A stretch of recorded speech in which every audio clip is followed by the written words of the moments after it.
So when I talk to these dudes like, oh, but it's, you know what, Tate, yeah, I agree, but you know, it's hard. It's hard. Of course it is. It's supposed to be. There is no light without dark. And if you're not cut out for it, then live a normal existence and die.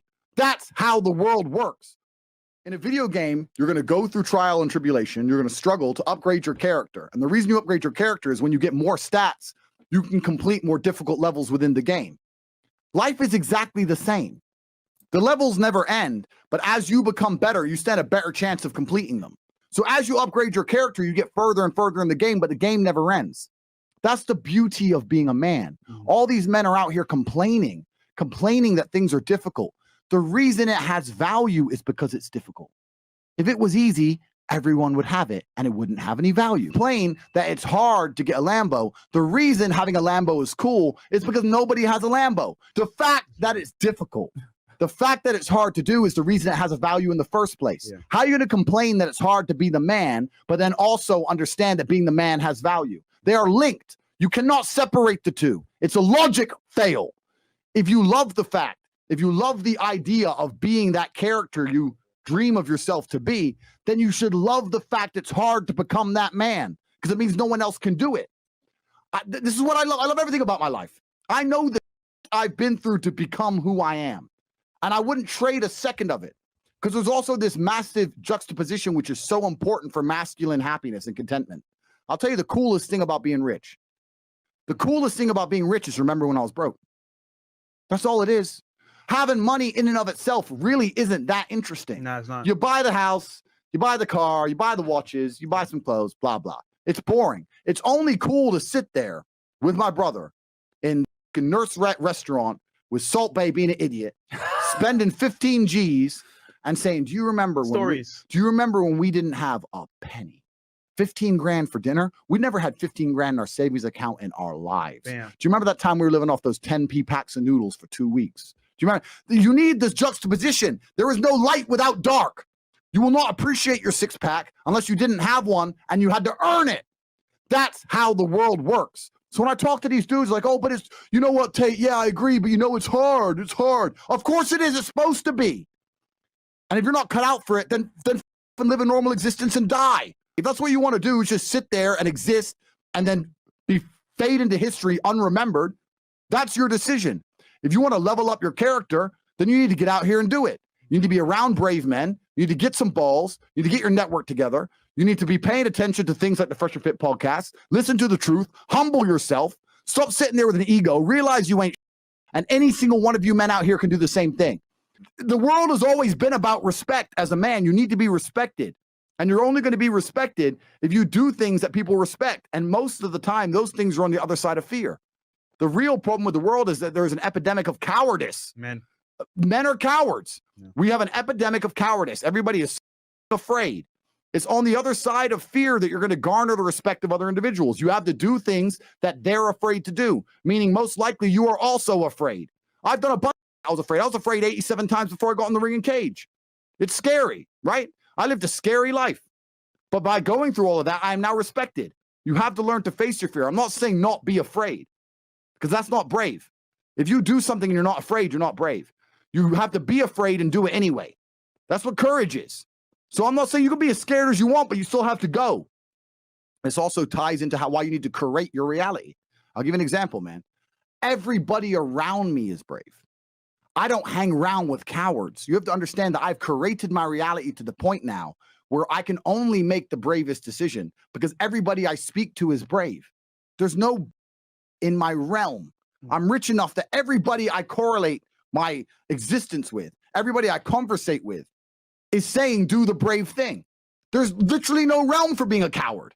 So how can I be the only coward in my peer group? Am I going to be the only amongst all the men I talk to? No. They say you're some of the 5 people you spend the most time with. So even if you're sitting here right now and you know you're a little, why are you not hanging around with brave men? Because there's a magical power amongst men. And it's a magical power which has been forgotten and lost.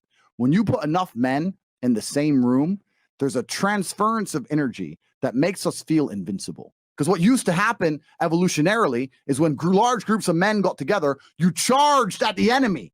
That's what you did. You ran at the spears. Even in World War I, World War II, they ran at machine guns screaming, over the trenches. When men get together, there's a magical force that makes us feel brave, makes us feel powerful. So you should be around other men that make you feel that way. There ain't a alive who can drag me down. You can't make me sad. I'm with my team. You need to create your reality. You don't even need to be brave enough to become brave by yourself. You need to be around men who are already brave. And you need to have enough self-respect. But this is the truth of the world we live in now. We live in a world full of cowardice. It's cowardice, right? And that's what most of these people are missing. Because if you're truly brave, you'll have results in and of itself. But you'll also have all the motivation you need to upgrade your character to then have fantastic results. I don't want to plug too hard, but inside the War Room, this is what we teach. The War Room is the only organization in the world in which we kick out members every single month. Every other membership club, every other group you can join, you can pay your money, you can sit around and pretend you're getting progress, right? It's like signing up to a gym. They'll take your membership even if you never go. Facts. Not the War Room. And you'll learn inside the War Room that there are things you must do. You must complete tasks to succeed and survive. If you do not survive, you are kicked. Because I refuse to have cowardice around me. It's my organization. Everyone else in there, the thousands of men in there, think and act and work hard like I do. We're not having no holding on to coattails. That's what the War Room's about. The War Room's about that bravery and that male competition. It's impossible to be in a highly competitive environment and massively fail like most of these dudes are failing. I'm telling you now, I have zero sympathy for most of you guys because the lives you live are the lives you have built for yourselves. You've built it for yourself from head to toe. That is the most basic imperative of the masculine frame, which has been destroyed in real time. They are trying to convince you that you should act how you feel. You should show more of your feelings. If you feel this way, you should show it. If you want to cry, cry. Look, I have no problem with guys crying. Sometimes guys cry, right? My dad died, I cried. I've cried once in 10 years, but it's not a default emotion for me. Sometimes you cry, right? But what I'm saying is the reason they're trying to bring out emotionality in you is because of exactly what Myron said. Most of the time, you don't feel like doing the things you're supposed to do. But the true masculine frame throughout history was doing the things they didn't want to do, but they knew they had to do because they had honor and duty. That's what honor and duty means. Do you think the men on the Titanic wanted to stay on the Titanic? No, we're men. We have to stay. We're scared, but we must. It's our duty to let the women and children on the lifeboats. Yeah. This is masculine duty. When you remove self-control from men, you get not only do you get emasculated weak men, but what you also get is very dangerous men. Because the world at large is trying to tell you, just be more in touch with your feelings and everything's going to be fine. Men also have an innate desire, one, for conquest, and two, we have a biological response. We are very predispositioned to anger. You look at all these schools. These are men who can't control their emotions. That's all they are. Facts. They have no self-control. And then they go and do dangerous.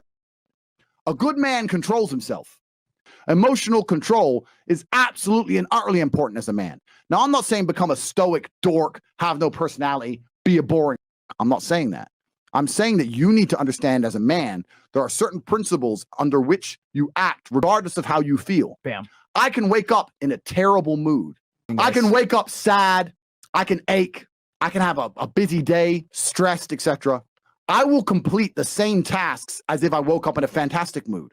I'll do the same things because how I feel has no bearing on the things I'm going to do with my day because I have duty to myself and to my bloodline.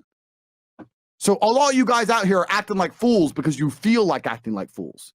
And what I'm going to say to you is, because you think there's something wrong with you, you go, well, I lack motivation. You hear this one? I don't have the motivation to go to the gym. Well, here's the news flash. Neither did I. And I still did it. So now what are you going to say? Now you have no excuse, right? Yep. Oh, you're scared to get in the ring. So was I. I still did it. Scared to get in the cage. So was I. I still did it. Being a man isn't about not feeling things. It's about acting the way you're supposed to act, regardless of how you feel. This once again ties into your network, the people around you. If everyone else around you, when you say you feel a certain way, if they don't check you, then why are you hanging around with them? Facts. If you're going to sit there and go, I feel sad, and your friends are going to go, oh, bro, you feel sad, man? Sorry to hear that, bro. It's hard to be sad, bro. You sad, bro? Oh, we're sad too, bro. I was sad last week. What's wrong with you? There is no weakness in my circle. Yeah. You need to create your reality. You got to keep this in mind. I'm tired of hearing guys messing about how they feel. I don't feel motivated. I don't feel. Feel. Leave the feelings to the girls, right? That's what they do. We act. We're men of action. We get things done. So the world got built. All of it. All the men who built skyscrapers felt scared. They did it anyway. You need to become a man of action. Stop worrying about how you feel and start worrying about what you're supposed to be doing. How about that?